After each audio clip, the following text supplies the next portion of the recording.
it's amazing to see that I am on this program now. Thank you. And then I have to pass on information so that others can learn from this program as well. And that is what this program is for, to impart information to the public, letting them know what's happening in the ministry, both in terms of program projects and also to educate the populace scientifically too. Okay? So today is a very important topic that we'll be discussing, and we talked about pH levels in the soil.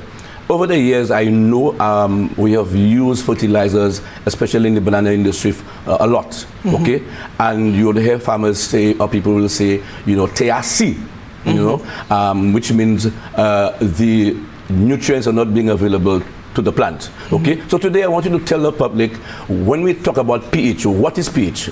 Okay, basically pH is how acidic or how alkaline, or in terms of alkalinity you can say, or basic. Alkalinity or basic means the same thing. So soil pH really is how acidic or alkaline your soil is. It is measured rather on a scale of 1 to 14, which any number which is below 7 is considered acidic. 7 is neutral. Anything above 7, the highest number up to 14, is considered alkaline. Okay. All right. So at what pH levels does a plant can acclimatize and be healthy? Well, research has shown that the best pH for a plant to thrive, to grow and develop is at between 6 to 6.5, slightly acidic. Anytime it's below, then you start seeing the effects on the plants with nutrient deficiencies, because at lower pHs, as the pH becomes too low or too high, the nutrient becomes less available to the plant. So at pH between 6, well, I can say 5.8 to 6.5, this is the region in which where the nutrients are more available to the plant in terms of soil pH. So what is affecting the availability of those elements in the plants? So you see what happens when we fertilize. Generally, historically, we have been using ammonium-based fertilizers in St. Lucia. Now, what ammonium-based fertilizer does, it causes your soil to become more acidic.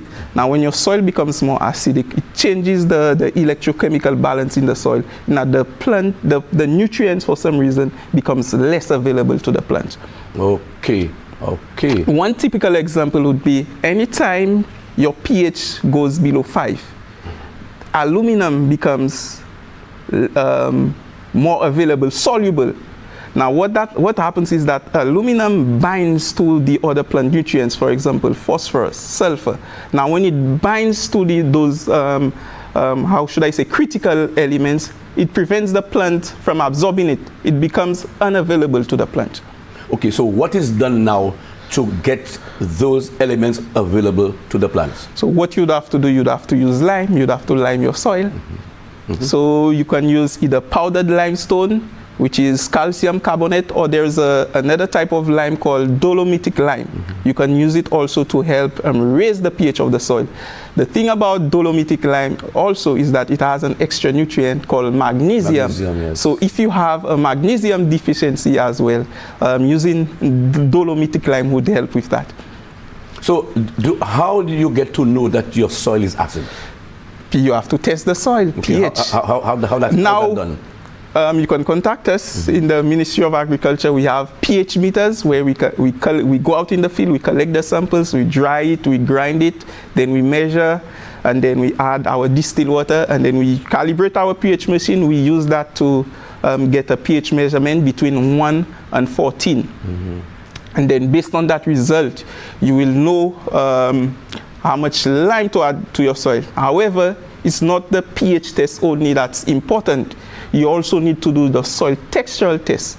You need to know the soil texture, because a sandy soil and a clay soil at pH 5 will need, although both of these types of soil textures are at the same pH, because of their nature, a clay soil would need more lime than a sandy soil.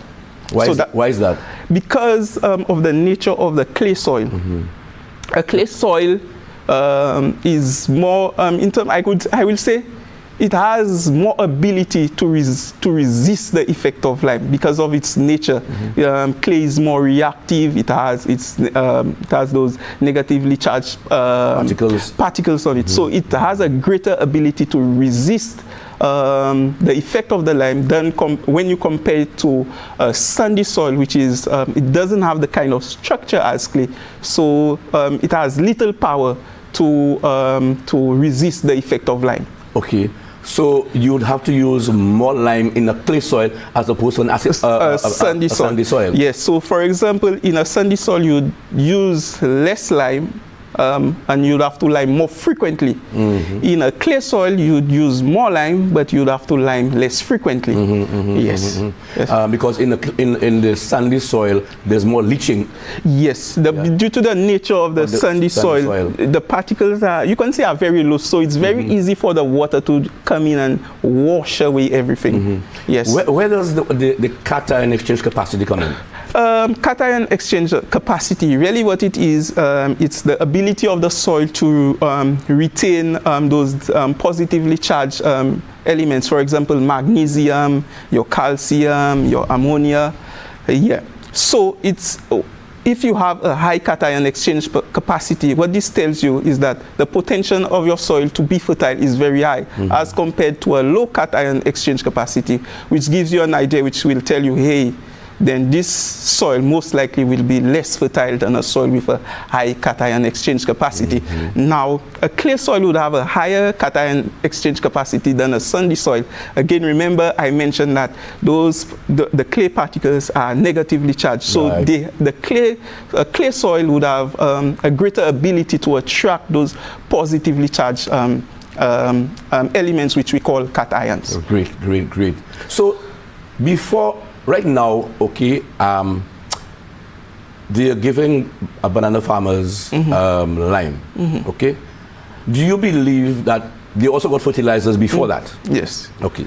Do you believe we have done it like putting the cart before the horse, in the sense that we should know exactly what our soil pH is before we give the fertilizer? Yes, that is correct, because it makes no sense in applying fertilizer to the soil and your pH is high. 5. Yes. You could add 20 pounds. So let's say your soil is deficient in potassium and your pH is at 5 and you add potassium to the soil. The plant cannot use it because, again, the electrochemical balance in the soil is not right. Correct. At that pH, the soil will not be able to absorb the potassium. So it makes no sense in adding fertilizer. You're wasting your money. Correct.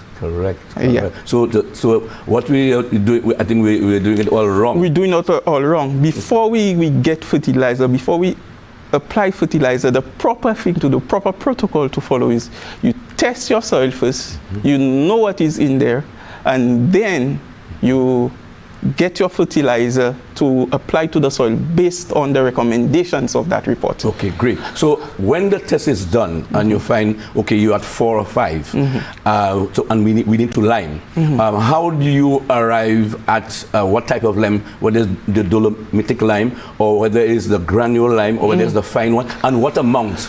Okay, so based on research as we have agricultural stations or agricultural body organizations all around the world has done quite a bit of extensive research in terms of lime.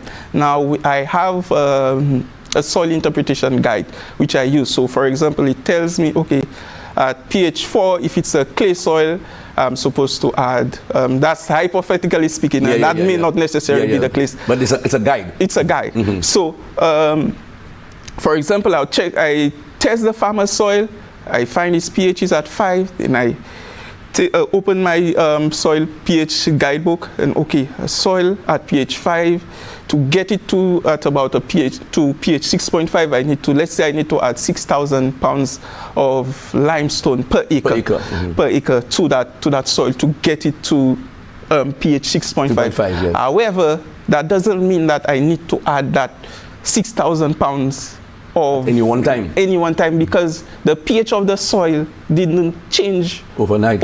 It was a gradual process because of years and years of farming and where the pH wasn't monitored, so it has gotten to the point where it's acidic. So what you need to do, you need to add the lime to the soil in a gradual process. If you add too much, then you will create a situation where the plants cannot thrive because you add too much lime, and it creates the condition in the soil where the plant will not be able to absorb the nutrients because you add too much lime to the soil. How do you apply the lime? Say for example, a banana farmer, okay, as they're giving lime now, okay, what should he do? It would depend on a lot of things. For example, the topography of the soil. If you're in a flat area, it's much easier to apply the lime. I would just advise the farmers to spread the desired amount, and then you use your tiller and you plow it into the soil. Now, if you're on a hill, you cannot do that. Right. So what I would advise you cannot use it just like the fertilizer. What I would advise is, you around the root zone of the plant. Let's say you need to add half a pound of lime per, let's say, square foot. You around that root area, you kind of till the soil a bit. Then you add the lime and then you mix it. It's not any different from. I wouldn't say it's too different from adding just the same way you apply fertilizer. I wouldn't say it's not too different from applying fertilizer. So it can be broadcast. It can be broadcast. Okay. Yes. Okay. Yeah. But you have to make room around the max, ideally, the root zone. because you'd want it to be around the root zone because that's where the plants absorb the nutrients. You don't want the lime in an area where you don't have roots. Otherwise, then it wouldn't create the desired effect. Yeah.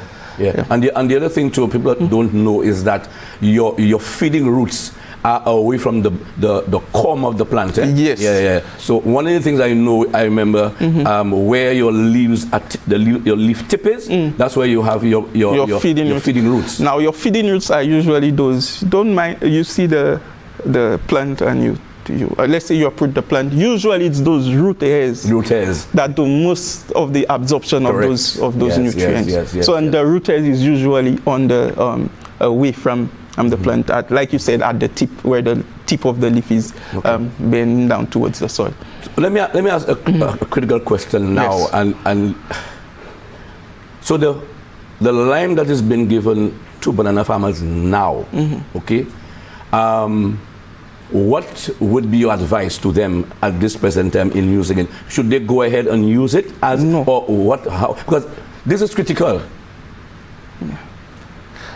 You need to get your soil tested first, because although in our experience we've tested hundreds of samples in the lab. Right now we have over 3,000 soil samples in our soils lab at Union. What I would advise, you test your soil first. If your pH is at 6.5, there's no need to add the lime. There is no need to add lime. It's only when your pH is going, like I said, below 5.8, 5.5, you need to start adding lime. Now, what I've realized, maybe for banana farmers, bananas are more tolerant to low pHs than other crops. Less sensitive. So pH is at 5.5, maybe 5.2. Too bad.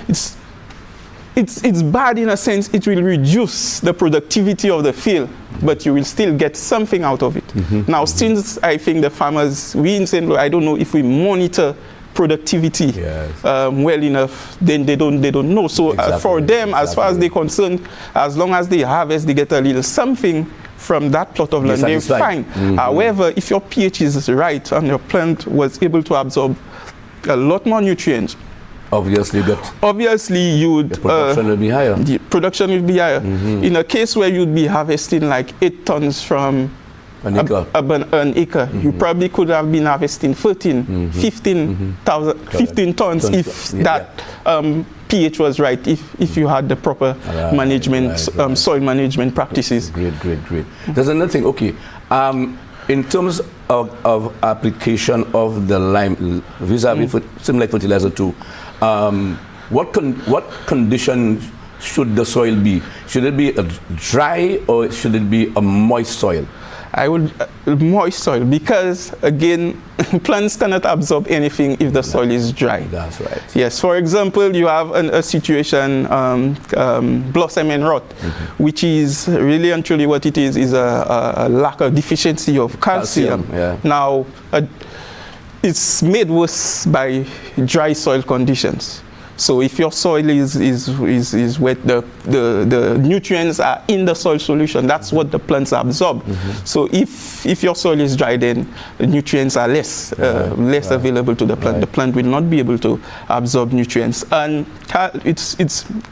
the soil needs to be moist in order for the nutrients and the lime to do what it does and help in raising the pH of the soil. This won't happen if your soil is dry. For example, you add fertilizer and your soil is always dry.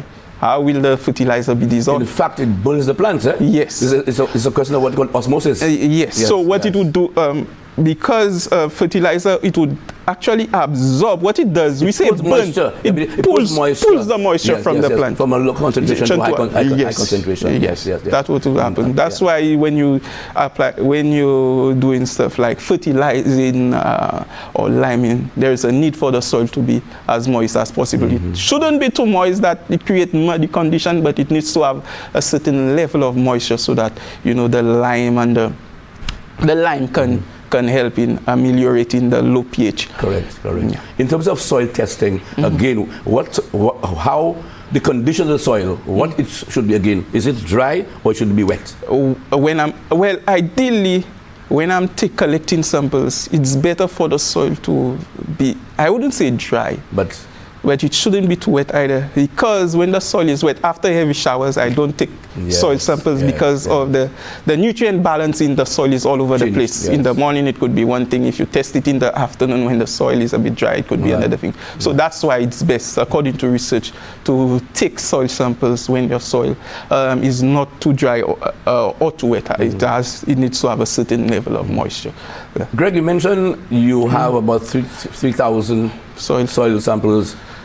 One of the problems we had in the past, and farmers used to complain a lot. You go to a farmer's farm, you take soil samples, then he don't see you again. With that number of soil samples, are you saying is it too much to have on your hand? Because how long does it take you to give the farmer the results? Ideally, it takes 3 to 4 weeks to generate the results. Now, the reason why sometimes we take quite a while, too long in my opinion, and I apologize to all the farmers for that. I know it's something that's very important to them. The reason why sometimes we have issues in terms of generating soil results in a timely manner, we depend on various things to come together. For example, the gas that we use to operate the machine, acetylene gas, it's only one company here does that, Windward Island Gases. So sometimes by the time I send a request to the accounts department, or during that time, acetylene gas finishes very quickly. Sometimes I come there, by the time I get the PO and I go to Windward Island Gases, it's all done. So that's one of the reasons why it takes a bit of time for the soil test reports to be generated. Also, you have situations where we run out of reagents. It's not due to certain, you've heard supply chain issues, and reagents are something that is very dangerous. It's not something that is moved as freely as water or fertilizer. So, and we import it from places like the United States and those developed countries. So sometimes it's not easy to get these things there to us because, we're a small country and we have sometimes, internal problems. For example, like equipment breaking down and that kind of thing. So that's right now we should address these things because we're on our way to being certified, accredited. So this with our accreditation process, we're trying to address those issues of the untimely release of soil, releasing the soil test reports. In the future, I can guarantee that this will change because we're trying our best so that we can serve the farmers in the best way possible. Is it possible, in addition to that, are you saying, are you all well staffed? And do you have all your equipment in place in good working condition to ensure that you get your results? That's what the drive to accreditation will cause. You need to have certain your equipment. It needs to be servicing on time, and it's not something after every so often you need to go through the process again. It's not get accredited one time and that's it.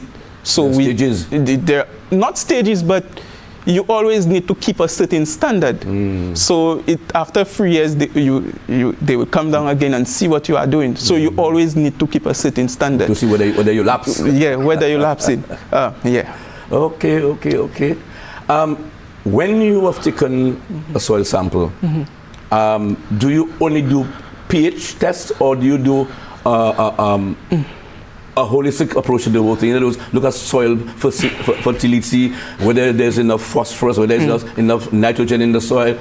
At this current time, basically, in terms of soil analysis, we could say there are 3 types of soil analysis. Chemical analysis, where we focus on, the macro and micronutrient analysis, soil pH, soil electrical conducticity, organic matter content, moisture factor. Biological analysis, where you'll focus on parameters like microbiological activity, for example, your fungus and your bacteria count. You have stuff like how your roots develop, root growth and development. You have earthworm count. All this contributes to the biological analysis of the soil. Then you have physical analysis, which refers to stuff like bulk density, which really is how compact your soil is. Then you have infiltration rate, which means how quickly soil goes through the water, which is very important in terms of soil erosion. If the soil doesn't, the water cannot penetrate the soil and pass through, then what it would do, it would run off the surface, increasing the likelihood of soil erosion. So, and also that's lost. And wash away your topsoil, all your critical nutrients, then your soil becomes infertile. And on the physical analysis, you can do aggregate stability, which is really the ability of the soil to resist an external force without it disintegrating. For example, there's this test that we do. We put the soil in water. If an aggregate of soil in water, if within 2 minutes the soil has this aggregate has disintegrated totally, then you'd say it has poor aggregate stability, which means that physical aspect of the soil is very poor. Okay. So currently in our lab, the Soils Agronomy Lab at Union, we focus more on the chemical aspect of the chemical analysis of soil fertility. However, there are various other tests that we can do on the biological. I can go in a field and cut a block of soil of a farmer's plot and assess root growth and development, assess earthworm count. We can do infiltration rate, bulk density. That's under the physical analysis of the soil. Yes. So,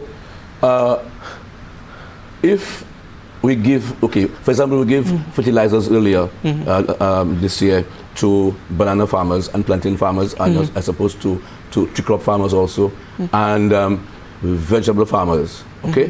So there's a ratio. But at the end of the day, do you believe what is given to the farmer, it is in sync with what is not necessarily, because human beings you're dealing with. Sometimes you order something, let's say they said it's 20 kilograms, it comes in at 18, 19, and if you don't weigh, you don't know, or if you don't test it, you don't know.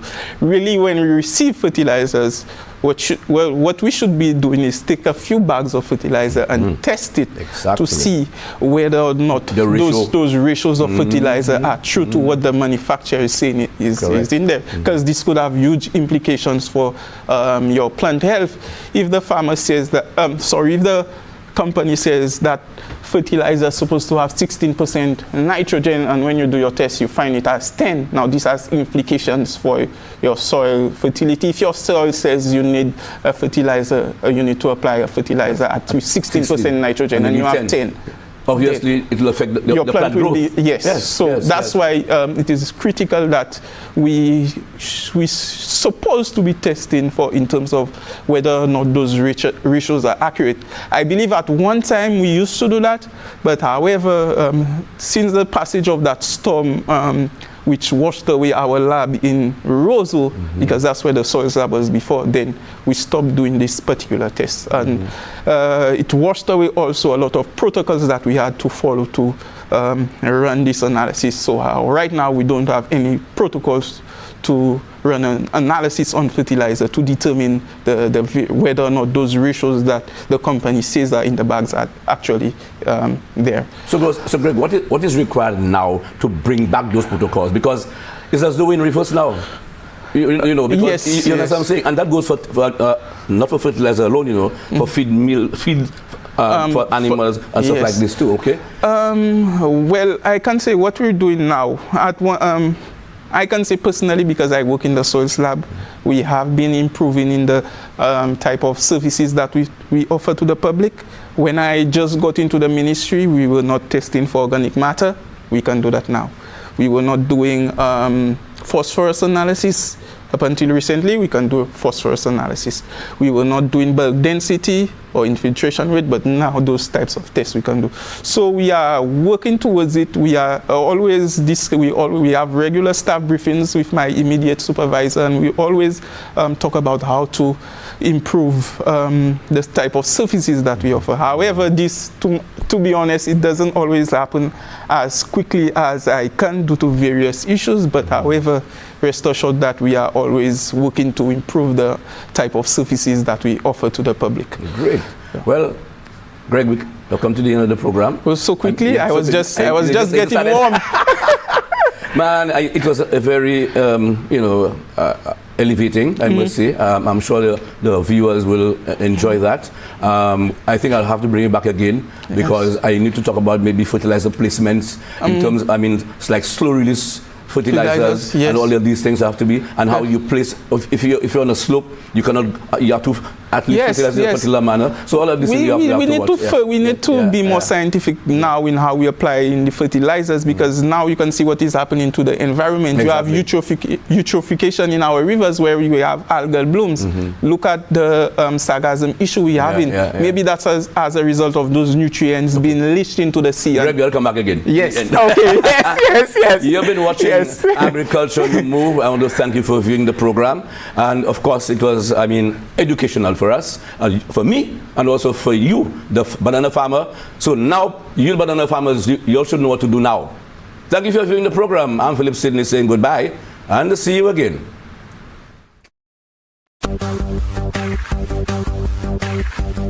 Agriculture on the Move. Agricole Mouvement. Agriculture on the Move. Agricole Mouvement. Agriculture on the Move. Agricole Mouvement. Agriculture on the Move. Agricole Mouvement.